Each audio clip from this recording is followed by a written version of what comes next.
In 1966, the U.S. Army built one of its largest bases in Vietnam directly on top of 250 kilometers of enemy tunnels. They had no idea. Kamachi Base Camp, 30 kilometers northwest of Saigon, thousands of American soldiers, helicopters, artillery, tanks, fortified perimeter, watchtowers, floodlights, by every measure, impenetrable. Every single night, soldiers inside it are dying, same pattern every time. Darkness falls. Somewhere inside the perimeter, an explosion, gunfire, chaos.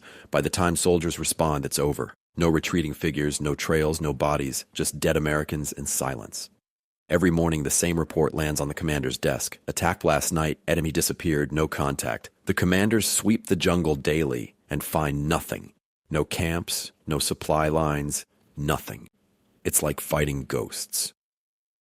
Then one patrol finds a hole, small, hidden under leaves just outside the perimeter wire. An engineer gets on his hands and knees, shines a light inside. The tunnel goes down, turns, disappears into darkness. He stands up and says, "Sir, I think we found the problem."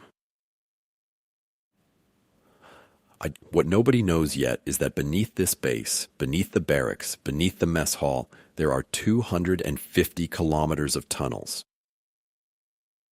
And over the next 9 years, those tunnels will kill more Americans than any single battle in Vietnam. So how does an army with no heavy equipment, no machinery, no resources build an underground city directly under the most powerful military force on Earth without anyone noticing? The Cu Chi tunnels didn't start as a military operation. They started as a way to survive French bombs in the 1940s. And by the time the Americans arrived, they had been growing for 20 years.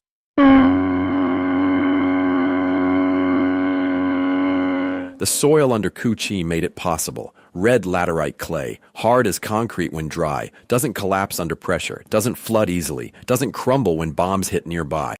The Vietnamese didn't choose this location by accident. They chose it because the ground itself was a building material. The tools were simple: short-handled hoes, wicker baskets, human hands, nothing else. Workers dug at night to avoid French patrols, carried the excavated soil away in baskets, and scattered it across fields so aerial reconnaissance Wouldn't spot fresh dirt piles. Every entrance was camouflaged, hidden under trapdoors covered with leaves, grass, termite mounds. Some entrances were submerged in ponds. You had to dive underwater to find them. The openings were deliberately tiny, just 60 centimeters wide, large enough for a small Vietnamese person to squeeze through, but small enough to guarantee no American soldier could follow easily. The most powerful military in history, overwhelming firepower, complete air superiority. Fighting them above ground was suicide. So they went below it. In the 1960s, Viet Cong aggressively expanded the Cu Chi tunnels, digging deeper to connect villages and supply routes, and forces moved above, unaware of the hidden network below. They built 3 levels. The first level 3 meters down, shallow enough for quick access but deep enough to survive standard artillery. Second level 6 meters down, safer during heavier bombardment. The third level 9 meters down, designed to survive direct hits from the largest conventional bombs in the American arsenal. Each level connected by vertical shafts with trapdoors between them. If Americans flooded the top level, the Viet Cong dropped to the second. If they gassed the second, they dropped to the third.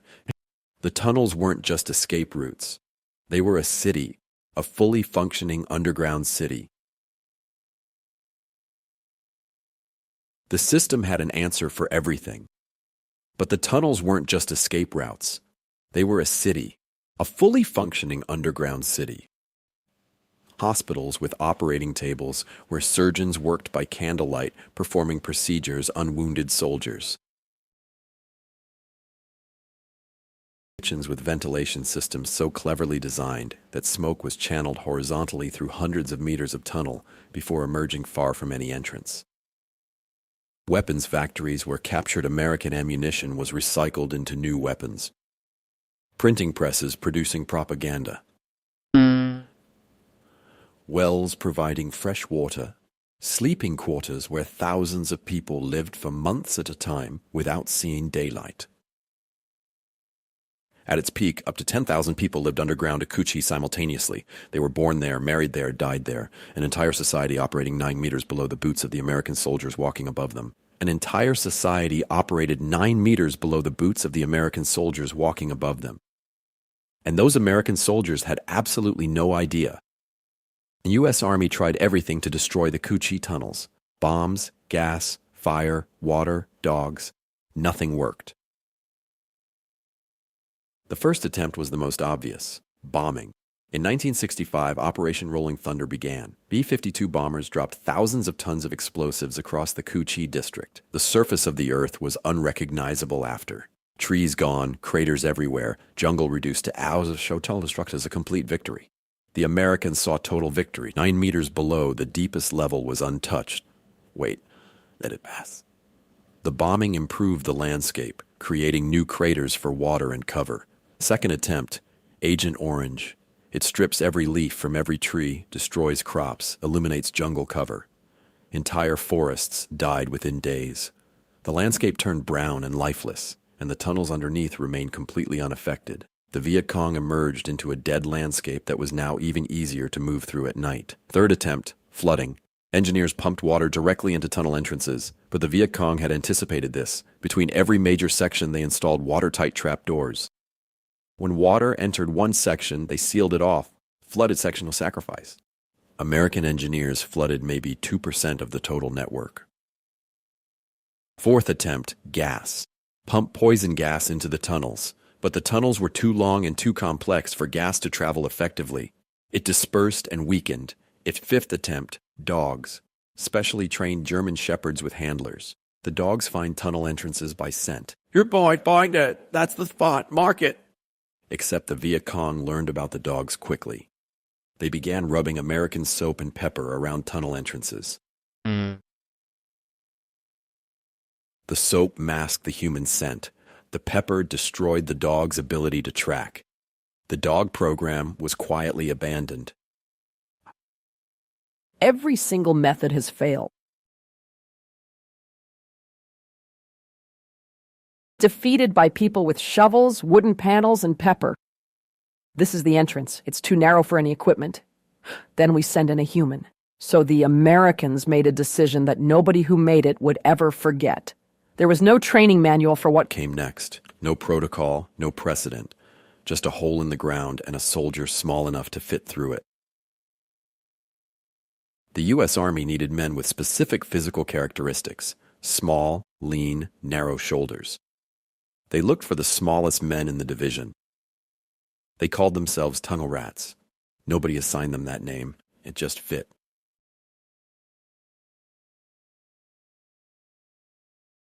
They stripped down before entering. No helmet, no body armor, no rifle. A rifle couldn't be aimed in a tunnel that narrow. What they took in was a Colt 1911 pistol with one spare magazine, a flashlight, sometimes a knife. That was it. They developed their own rules because nobody above them had any idea what they were facing. Rule 1. Move slowly. Rule 2. Use the flashlight as little as possible. Light travels far in a tunnel. If you can see, you can be seen. Learn to move in complete darkness. Rule 3. If you hear movement ahead, stop. Wait.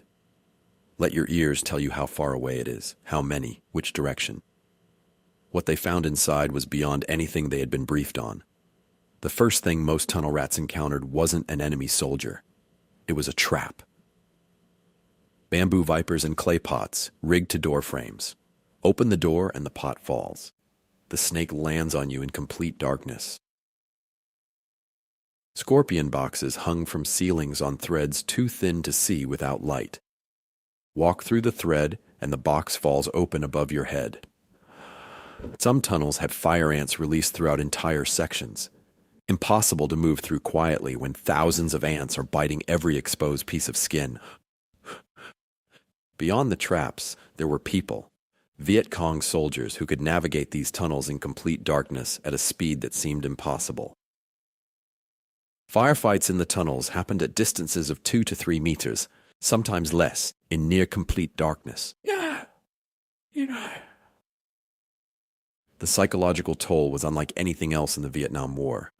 Below ground, they dealt with something older and more fundamental: the fear of enclosed spaces, the fear of darkness. Most tunnel rats served multiple tours underground. Most came back changed, in ways they couldn't explain to people who hadn't been down there. The nightmares weren't about the firefights. They were about the silence, the darkness, the feeling of the walls closing in and the sound of breathing that wasn't theirs. Here's the final score. 9 years, billions of dollars, the most advanced military technology ever assembled against peasants with shovels and short-handled hoes. The peasants won. By 1975, when the last American forces left Vietnam, the Cu Chi tunnel system was still operational, still intact, still functioning exactly as it was designed to function. The bombs hadn't destroyed it. The gas hadn't cleared it. The water hadn't flooded it. The dogs hadn't found it. The tunnel rats had broken it.